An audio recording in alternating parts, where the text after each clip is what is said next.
नमस्कार मंडळी, good morning. इकडे सकाळ झाली आहे आणि श्रीजाला उठमध्ये परत ती पांघरुणात लपून घेत आहे. नंतर दोघींची आंघोळ आवरली आणि म्हटलं नाश्ता करावा. नाश्त्यामध्ये आज ॲपलच खायला घेतले. असे म्हणतात प्रेग्नेन्सीमध्ये ॲपल खाणे खूप चांगलं असते, खूप सारे त्याचे फायदे असतात. त्यामुळे इकडे ॲपल घेतलं खायला आणि श्रीजाचं असं काही सर्कस दाखवून खायचं काम चालू होतं. नंतर इकडे आमचं नाश्ता पण आवरला. त्यानंतर म्हटलं स्वयंपाक करावा. आज स्वयंपाकामध्ये वरण, भात, चपाती आणि चवळीच्या शेंगाची भाजी केली होती.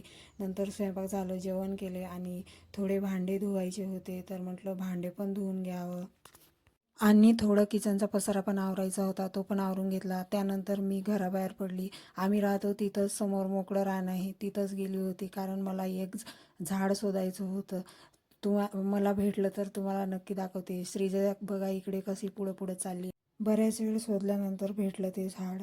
याला आमच्याकडे केना म्हणतात, तुमच्याकडे काय म्हणतात ते कमेंट बॉक्समध्ये मला याचं लेप तयार करायचं होतं. कुठं सूज वगैरे आली तर हे लेप बांधलं तर बरं होते. मग संध्याकाळी इकडे गव्हाचं पीठ मळायला घेतली. कधी कधी मनामध्ये असा विचार येतो की आम्हा बायकांचा जन्म हे गव्हाचं पीठ संपवण्यासाठीच झाले. मग काय इकडे पीठ पण मळून. तेवढ्यात श्रीजाचे पप्पा पण कंपनीमधून आले. बघा श्रीजा किती खुश झाली आहे इकडे.